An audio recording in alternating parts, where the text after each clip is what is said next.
Hi there and welcome to Infinity. I'm Charlie Seraphin. This time we're going to be talking about a method of body work called Rolfing. Our guest is Michael Salveson, who's been a practicing Rolfer for 15 years. He was trained by Dr. Ida Rolf, served as her assistant, and helped her set up the Rolf Institute, of which he is a former president. Who is Dr. Ida Rolf, and what is Rolfing?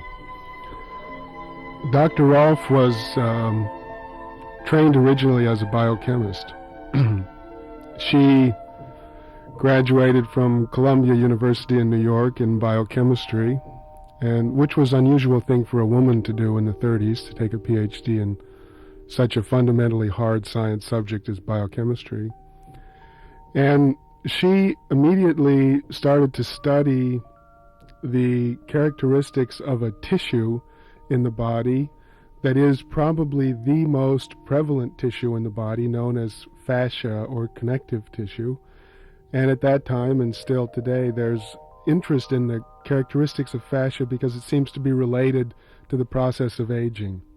The fascia seems to be the tissue that changes and loses its elasticity as we get older, and accounts for the fact that as we get older, we lose some mobility. You can see that in the way old people move. They tend to be less resilient and can't turn their head as far. So she got interested in the characteristics of fascia, connective tissue, and at the same time she started to, for personal reasons I think, study yoga.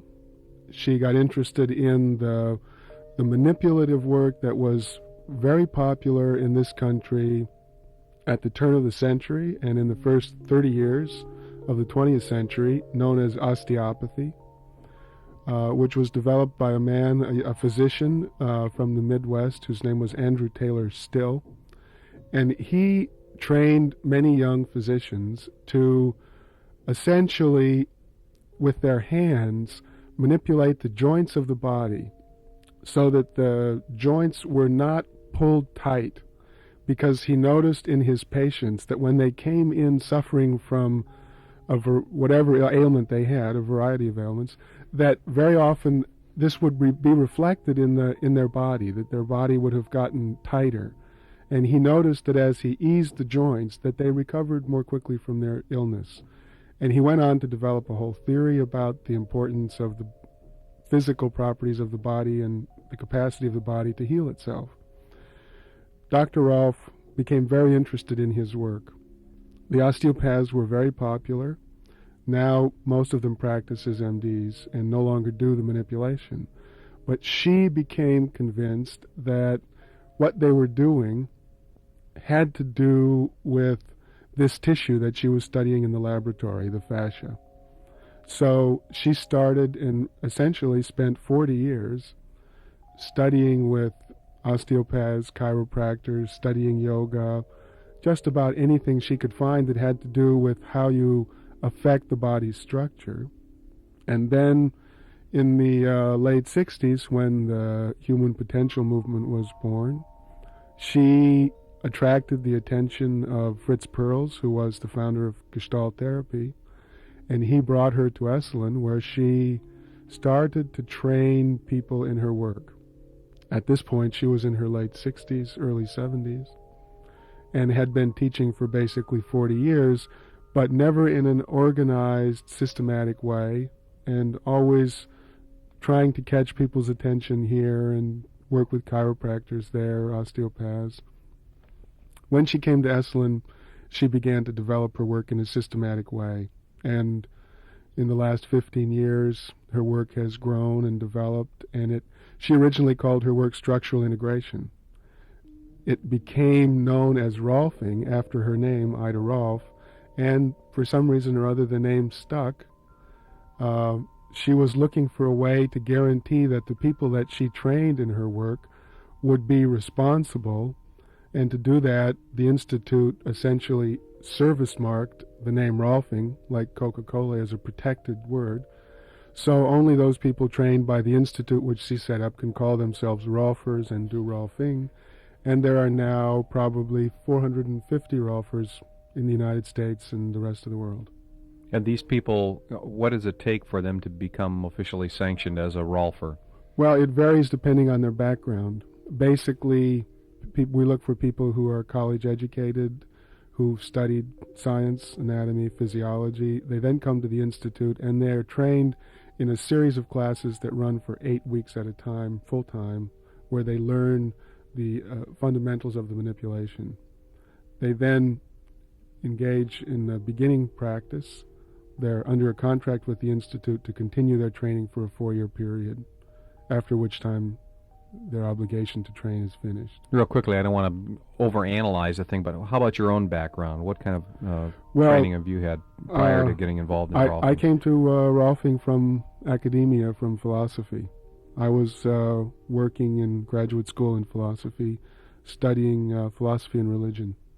And I was looking for something to do outside of academia. I was a little bit frustrated and had been looking for something that I could do with my hands.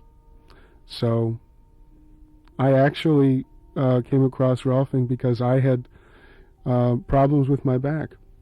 I had been born with a slight problem in my feet, for which I wore braces as a child. And I was definitely not crippled. I was a good athlete, but every time I drove a car, I had pain down my leg. I couldn't dance to slow music because it was painful. And someone told me I should come down and meet this woman, and there was a young physician she had trained, and he started to work on me, and it was so beneficial to me, and I was looking for something to do. Ida was a charismatic woman, so I got interested. This fascia that you mentioned, the tissue, is it known by any other name? Well, it's also known as connective tissue. Is that ligaments, tendons? Are those part of the overall scheme of fascia? Yes, that's right. Fascia is a generalized tissue in the body that includes what's known as the connective tissue, ligaments, tendons. Bone is actually a very specialized form of connective tissue. Dr. Rolf called it the organ of support. It's the organ of structure. She felt that it wasn't just the bones that held up the body, but it was the bones in combination with the fascia, which surrounds everything that held the body up. I want to digress for just a second. I recently attended a baseball camp for people that were over 30 and basically non-baseball players who always wanted to know what it was like in the big leagues. And a part of our regimen every day was a very extensive stretching program. And I've done all kinds of stretching programs, but never a baseball stretching program before at a big league level. And it was amazing to talk to some of the former great players, Orlando Cepeda and Juan Marichal and some of the others, about the stretching program. And they said that you talked about aging, they said that had they been involved in the stretching program early on in their careers, they probably could have extended their playing life for 5, 10, 15 years because of the very specific nature of the types of stretching that they did and the injuries that are caused by not stretching those muscles. Today, most of the major athletic endeavors, football programs and basketball and baseball and so on, tennis players, all have very specific stretching programs. Well, that makes sense. The more we learn about fascia and connective tissue, the more we understand how it loses its resiliency, how it becomes rigid. And it's the rigidity in the connective tissue, the fascia, that lays the groundwork for later injury. Whether it's someone getting out of a chair in the wrong way and spraining their back, or a baseball pitcher who throws because his arm is slightly fatigued and injures it. Connective tissue is something that we're just now there's much more research being done in connective tissue, and it used to be that it was considered a little bit like the wrapping around a Christmas present. It was something that when you did a dissection, you got out of the way as quickly as possible so you could get to what was inside, so you could look at the blood vessels and the muscles and the organs and the nerves. But now they understand that this filmy substance, this tissue that literally surrounds everything in the body, has extremely interesting properties, and that it has a tremendous influence on everything that goes on inside the body. So there's much more attention now being paid to fascia and its role in health. You're listening to Infinity on KCBS in San Francisco. We're talking with Michael Salveson about Rolfing. What you mentioned before we began the program the effect of gravity and the relationship between Rolfing and gravity. What is that relationship? Well, up until the time that Dr. Rolf developed her theories. Most of the people who were working with bodies, who were doing hands-on work with bodies, were essentially trying to relieve symptomatic problems. They were trying to fix a pain here or a pain there.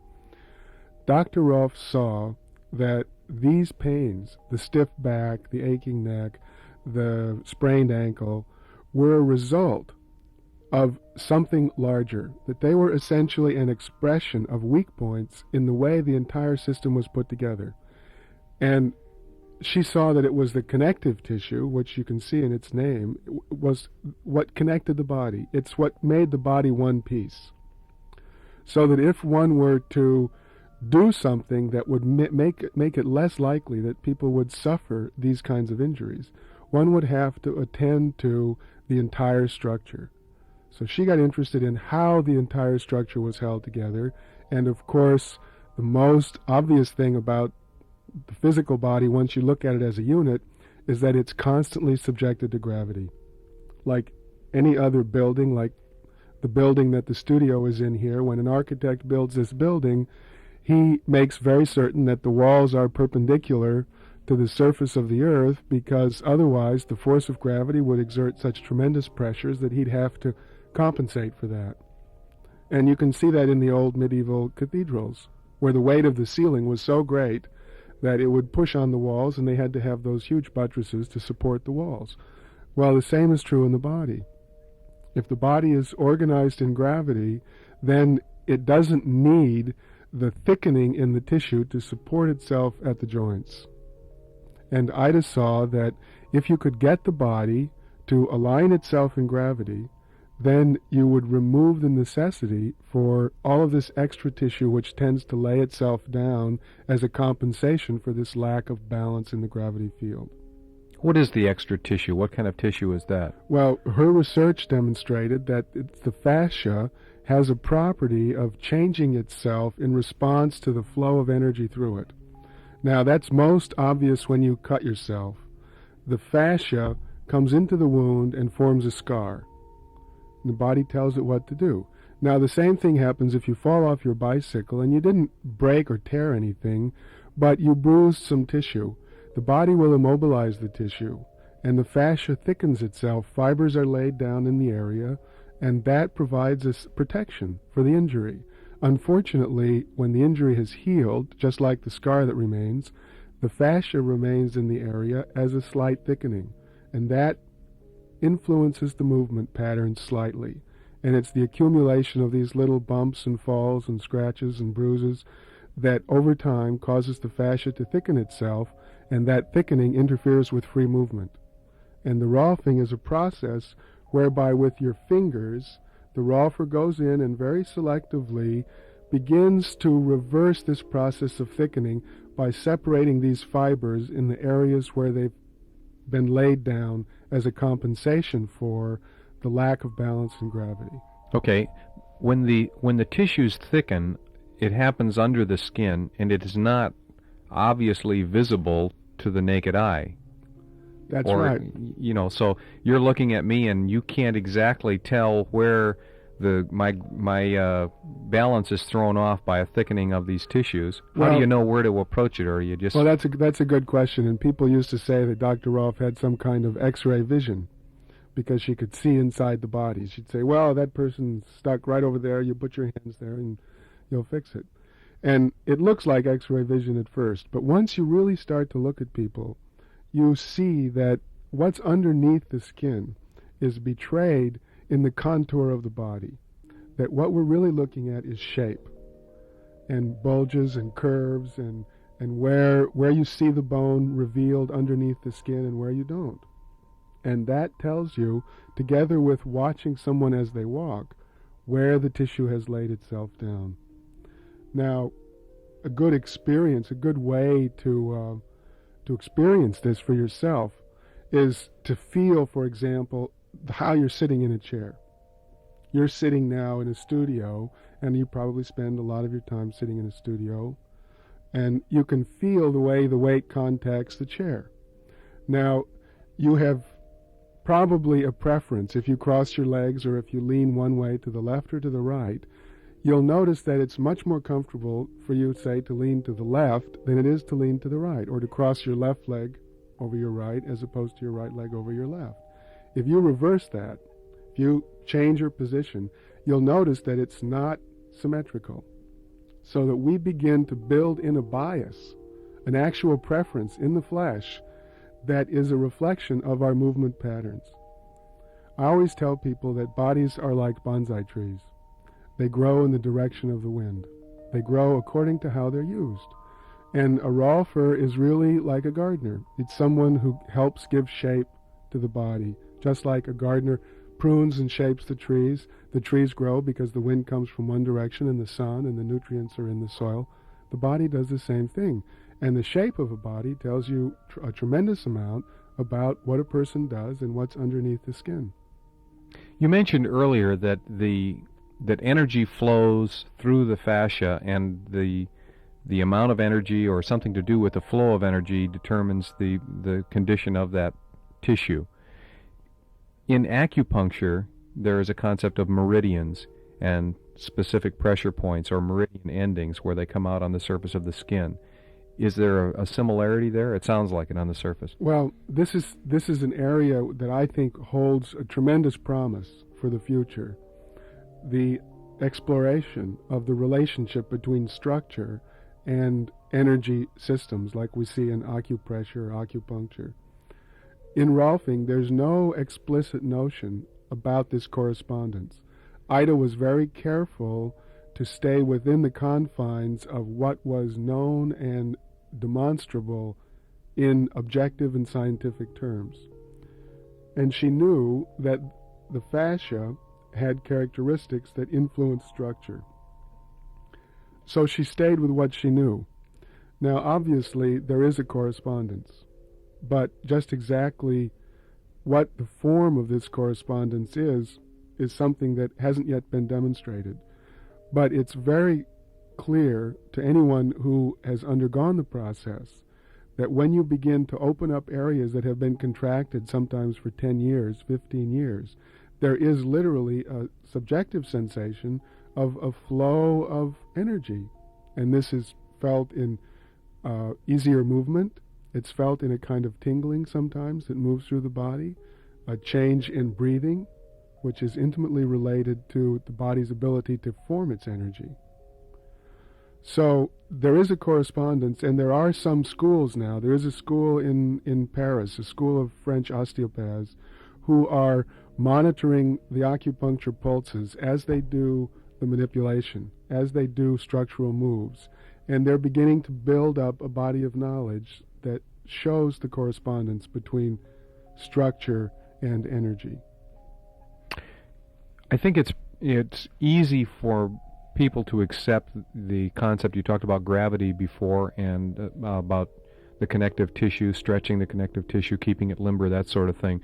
If you're walking with a limp, or you favor one leg, or you sit, if you have bad posture, or you sit improperly on a regular basis, that could tend to mess you up, and it just kind of compounds itself in terms of your muscles and your joint and your spine and all those things. But what about the internal organs? What does this fascial tissue have to do with internal organs, or is there a connectedness? Yeah, that's a good question, because many people think that posture is just a result of the muscles. And if you look at the way the body is structured, you'll see that the muscles really serve as the vehicle of movement, and that the energy of the body, the energy for movement, comes from the viscera, from the organ systems, from the heart, from the liver, from the digestive apparatus. Now, all of these organs are suspended by connective tissue. They're held in place by envelopes that surround them and that anchor them in the body. They're also, it's as if you could imagine, it's like a packing matrix. If you got a box of electronic parts or glass, the glass is packed in a styrofoam tissue to protect it. The organs are packed in connective tissue, and in the connective tissue there are fat deposits. And this cushions and protects the organs. It also gives them, it secures their location. Now, if a part of the body becomes compressed, what will happen is that the compression will spread to the viscera. You'll see how if someone's twisted to one side, one part of the rib cage can become down. This can put pressure on the heart. It can put pressure on the stomach and the colon. And this, over a period of time, acts to interfere with the ability of the organ systems to exchange fluid and to engage in their normal metabolic processes. So on a structural level, it's as if things become cramped, and the exchange of fluids and nutrients is slightly interfered with. Is Rolfing a replacement for all other types of medicine? No, definitely not. In fact, Rolfing is not really medicine. The medicine has concerned itself and is concerned with the diagnosis and treatment of disease. Dr. Rolf's real interest was not in fixing someone's pains. Her real interest was in discovering what could be done to the average person who was in, quote, relatively good health that would improve their well-being. She was interested in the question of how do you make people more vital? How can you take someone and improve their functioning once they're already free of disease? And what she noticed was that by opening up the structure, by balancing it in gravity, you liberate the energy that was previously used to combat gravity. You liberate that energy for the individual, and they take just one step higher up on the level of well-being, on the ladder of well-being. Okay, let's get to the real nitty-gritty. I'm a person in relatively good health. You're a Rolfer. I come to you. What do you do? Okay. The first thing that happens when you see a Rolfer is that the Rolfer will talk to you a little bit about your personal history. It's important that I know what's happened to you. If you've had major surgery, if you've broken any bones, if you've used major, what's been the experiences that have affected your body. Then the Rolfer will take a photograph, take a Polaroid photograph, which is a record of what you look like. Then there will be some time spent explaining the process. And Rolfing is essentially a sequential process. It's not individual sessions, because the purpose is to provide a system-wide reorganization, to take the body and balance it, rebalance it in a way that allows it for greater fluidity and gravity. And each session builds on the one that went before. So it's structured in a series of 10 sessions, the first stage of the work. And that work begins basically superficially and works its way deep. Dr. Rolf used to use the metaphor of peeling an onion. You start at the periphery, and then you begin to work your way in. And then once you've gotten in, you've worked with some of the deeper musculature, you then, in the latter sessions, put a pattern into it. You use movement, you begin to work more with broader surfaces. It's as if you're smoothing things out at the end to stabilize the changes that have been accomplished in the earlier sessions. Fundamentally, the Rolfing is a kind of deep massage. The Rolfer uses his or her fingers, occasionally a knuckle, and applies carefully placed pressure, and then will sometimes ask you to perform a movement with the limb or the part of the body that's being worked on, and they'll hold on to one end while you move the other end and essentially put the muscles back in their proper place if they've gotten knocked off. And this will take place in 10 sessions, each session being about an hour to an hour and a half long. Can you outgrow the need for Rolfing? Well, Dr. Rolf said she never saw anyone who couldn't benefit from Rolfing except for Fred Astaire. She thought that he moved so beautifully that she was willing to concede that he's the only one she ever saw who didn't need Rolfing. On this program, Infinity, we often talk about the mind-body connection. What effect does Rolfing have on emotions? We've talked about joints, movement, gravity, internal organs. What about the emotional? Well, this is, of course, an area that's more complex in a way than the physical geometry of the body, because emotions are subjected to so many different causes, so many different influences. Emotion is a very good field in which to observe the interaction of mind and body in general, because it's obvious that our thoughts can affect our emotions. And when we have an emotion, it's also obvious that it occurs somewhere out there in the body, that we don't feel love inside our head, or we don't feel fear, that fear is in our stomach and love is in our heart. So it's very apparent that emotions have something to do with the body. Now, Dr. Rolf and other people, Moshe Feldenkrais, for example, who has developed an equally sophisticated form of bodywork, both have pointed out that negative emotions, and probably one of the most negative, quote, painful of the emotions, being grief, the loss of someone loved very closely, will produce contraction, particularly contraction of the muscles on the front part of the body. Now, this is very easy to see in the theater. If an actor walks on stage portraying a character who is struck by grief, you won't see the actor standing upright with his chest thrown up and his arms extended, because that's an expression of joy. Grief is an expression that contracts us. It draws in. The front of the body is contracted, the shoulders become hunched, and you can see how the body forms itself as an expression of the emotion. In fact, William James, the American psychologist and philosopher, went so far as to say that the emotion of fear is the act of running away, that the motor movement, the body's response, was in fact what the emotion was made up of, and that love is the sensation in the heart. So this is an obvious place where the body becomes involved in emotion. And just like physical accident, if emotions become chronic, if negative emotions, depression, grief, anger, fear, if these things become chronic, the body shapes itself, the connective tissue forms, and it becomes one of the influences that give us our shape. So a person who has experienced tremendous amount of grief to the point that it has affected their internal organs, their movement, and everything else, when they go through a series of sessions of Rolfing, you kind of break up those old tendencies and get them to stand on their own 2 feet. Yes, what Dr. Rolf said was you free them from the influence of the past. You allow them to be more present in their life and be less dominated by the past. Very quickly, the traditional medical community, how do they view Rolfing? I think they've been very friendly. They've been very supportive of the work.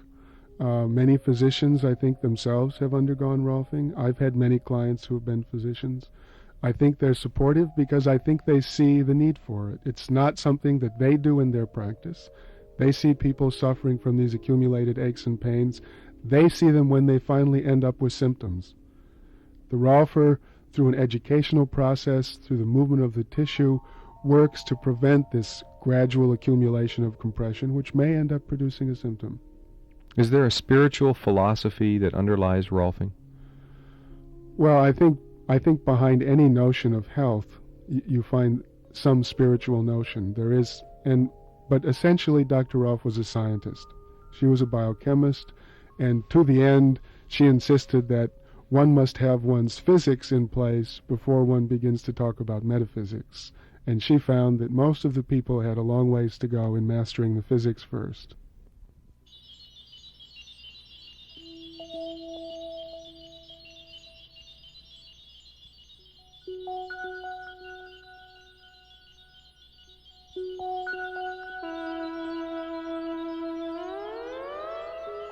This is Infinity.